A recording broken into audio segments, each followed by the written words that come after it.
بسم اللہ الرحمن الرحیم۔ السلام علیکم ناظرین گرامی، حضرت عبداللہ بن عمر رضی اللہ تعالیٰ عنہ نے فرمایا کہ ہم لوگ رسول اللہ صلی اللہ علیہ وسلم کے ساتھ ایک سفر میں تھے۔ ایک عرابی آپ کے پاس آیا، آپ نے اس کو اسلام کی دعوت دی۔ اس عرابی نے سوال کیا کہ آپ کی نبوت پر کوئی گواہ بھی ہے؟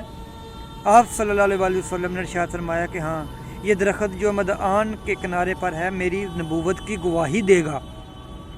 چنانچہ آپ صلی اللہ علیہ وسلم نے اس درخت کو بلایا اور وہ فوراً ہی زمین چڑھتا ہوا اپنی جگہ سے چل کر بارگاہ اقدس میں حاضر ہوا، اور اس نے باآواز بلند 3 مرتبہ آپ کی نبوت کی گواہی دی۔ پھر آپ صلی اللہ علیہ وسلم نے اس کو اشارہ فرمایا تو وہ درخت زمین میں چلتا ہوا اپنی جگہ پر چلا گیا۔ امام بغوی نے اس حدیث میں یہ روایت بھی تحریر فرمائی ہے کہ اس درخت نے بارگاہ اقدس میں آ کر السلام علیکہ یا رسول اللہ کہا۔ عرابی یہ معجزہ دیکھتے ہی مسلمان ہو گیا اور جوش عقیدت میں عرض کی کہ یا رسول اللہ صلی اللہ علیہ وسلم، مجھے اجازت دیجیے کہ میں آپ کو سجدہ کروں۔ آپ صلی اللہ علیہ وسلم نے ارشاد فرمایا کہ اگر خدا کے سوا کسی دوسرے کو سجدہ کرنے کا حکم دیتا تو میں عورتوں کو حکم دیتا کہ وہ اپنے شوہروں کو سجدہ کریں۔ یہ فرما کر آپ نے اس کو سجدہ کرنے کی اجازت نہیں دی۔ پھر اس نے عرض کی یا رسول اللہ صلی اللہ علیہ وسلم، اگر آپ اجازت دیں تو میں آپ کے دستے مبارک کا بوسہ دوں۔ آپ صلی اللہ علیہ وسلم نے اس کو اس کی اجازت دے دی، چنانچہ اس نے آپ کے مقدس ہاتھ کو والہانہ عقیدت کے ساتھ چوم لیا۔ اسی طرح حضرت جابر رضی اللہ تعالیٰ عنہ کہتے ہیں کہ سفر میں ایک منزل پر حضور اقدس صلی اللہ علیہ وسلم استنجا فرمانے کے لیے میدان میں تشریف لے گئے، مگر کوئی آڑ کی جگہ نظر نہیں آئی۔ ہاں، البتہ اس میدان میں 2 درخت نظر آئے جو ایک دوسرے سے کافی دوری پر تھے۔ آپ صلی اللہ علیہ وسلم نے ایک درخت کی شاخ پکڑ کر چلنے کا حکم دیا تو وہ درخت اس طرح آپ کے ساتھ چلنے لگا جس طرح مہار والا اونٹ مہار پکڑنے والے کے ساتھ چلنے لگتا ہے۔ پھر آپ صلی اللہ علیہ وسلم نے دوسرے درخت کی ٹہنی تھام کر اس کو بھی چلنے کا اشارہ فرمایا تو وہ بھی چل پڑا اور دونوں درخت ایک دوسرے سے مل گئے اور آپ نے اس کی آڑ میں اپنی حاجت رفع فرمائی۔ اس کے بعد آپ صلی اللہ علیہ وسلم نے حکم دیا تو وہ دونوں درخت زمین چیرتے ہوئے چل پڑے اور اپنی اپنی جگہ پر پہنچ کر جا کھڑے ہوئے۔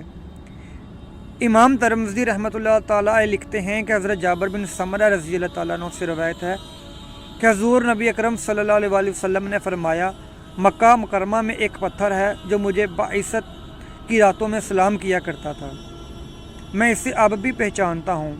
ناظرین گرامی، رسول خدا صلی اللہ علیہ وسلم اللہ کے محبوب ترین نبی تھے۔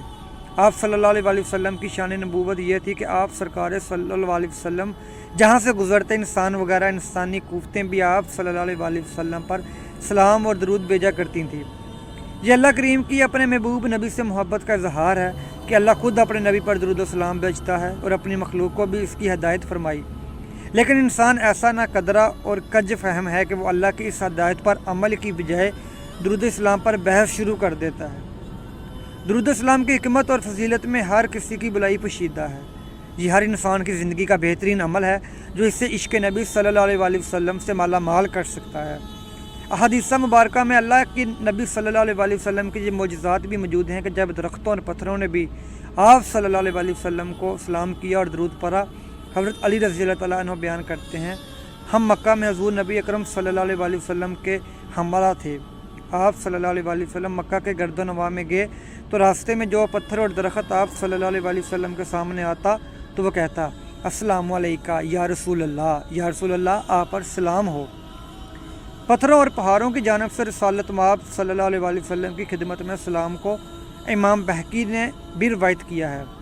حضرت عباد رضی اللہ تعالیٰ عنہ بیان کرتے ہیں کہ میں نے حضرت علی رضی اللہ تعالیٰ عنہ کو فرماتے سنا، میں نے دیکھا کہ میں حضور نبی اکرم صلی اللہ علیہ وسلم کے ساتھ فلاں فلاں وادی میں داخل ہوا۔ آپ صلی اللہ علیہ وسلم جس بھی پتھر یا درخت کے پاس سے گزرتے تو وہ کہتا، السلام علیکہ یا رسول اللہ، یا رسول اللہ آپ پر سلام ہو، اور میں یہ تمام سن رہا تھا۔ سبحان اللہ۔